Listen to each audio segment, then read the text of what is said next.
నిజం గడప దాటే లోపలనే అబద్ధం ఊరంతా తిరిగి వస్తుంది అంటారు కదా, దాన్ని చంద్రశేఖరరావు వాళ్ళ అల్లుడు హరీష్ రావు గారు బాగా నమ్ముతారు. ఎందుకంటే వాళ్ళ లైఫ్ సక్సెస్ మొత్తం అబద్ధాల మీదనే ఉంది.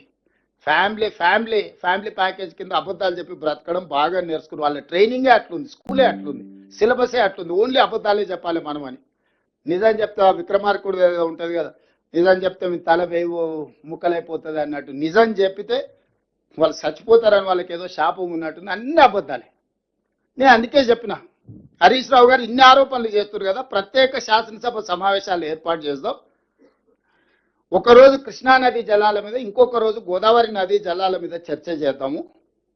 మీరు ఇంత అనుభవజ్ఞులు కదా, 5 ఏళ్ళు నువ్వు మంత్రి చేసినావు, 5 ఏళ్ళు చంద్రశేఖరరావు గారు మంత్రి చేసి 20 ఏళ్ళు నీళ్ళ కోసమే తెలంగాణ ఉద్యమం చేసినావు అని చెప్తున్నారు కదా, చర్చ చేద్దాం చట్టసభలలో రాండి అని నేను వారికి విజ్ఞప్తి చేసిన. మీరు స్పీకర్కు లెటర్ రాయండి, మేము కూడా అఫీషియల్గా లెటర్ ఇస్తాం గవర్నమెంట్ నుంచి.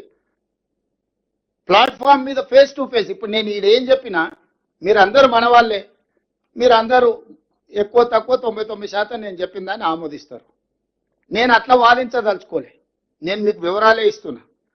చంద్రశేఖరరావు గారు, హరీష్ రావు గారు టీఆర్ఎస్ పార్టీని శాసనసభలో నించోబెట్టి ఒక్కొక్క జీవో ఒక్కొక్క పేపర్ చదివి వినిపించి ఆ రోజు ఏ విధంగా మనకు తెలంగాణ ప్రజల పట్ల మరణ శాసనం రాసిండ్రో, ఈ రాచపుండు ఎవరు తీసుకొచ్చి తెలంగాణ ప్రజలకు అంటగట్టినరో మనం చర్చించుకోవాల్సిన అవసరం ఉంది. రేవంత్ రెడ్డి గారి ప్రెజెంటేషన్ ఇంతకుముందు మేము అందరం కూడా కూర్చొని చూస్తూ ఉన్నాం. రేవంత్ రెడ్డి గారు దాంట్లో ఒక మాట అన్నాడు, మీరు దమ్ముంటే అసెంబ్లీకి స్పీకర్ గారికి ఒక లెటర్ రాయండి, నేను అసెంబ్లీ పెడతాను. రేవంత్ రెడ్డి గారు, మీ సవాల్ని బీఆర్ఎస్ పార్టీ పక్షాన మేము స్వీకరిస్తూ ఉన్నాం. నీకు దమ్ముంటే నువ్వు మొగోన్వే అయితే వచ్చే సోమవారం రోజు అసెంబ్లీ సెషన్స్ నువ్వు పెట్టు. మా పార్టీ పక్షాన హరీష్ రావు గారు ప్రజెంటేషన్ ఇస్తారు.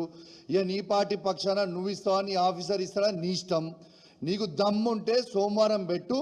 సోమవారం రోజు స్పెషల్ సెషన్ కాల్ ఫర్ చేసి పెడితే ప్రజలు మొత్తం కూడా మేము చెప్పింది నిజమా, నువ్వు చెప్పింది నిజమా అనేది ప్రజలు మొత్తం కూడా చూస్తారు. ఈ లంగ డ్రామాలు చేసి తెలంగాణ రైతాంగాన్ని దయచేసి ఇబ్బంది పెట్టొద్దు.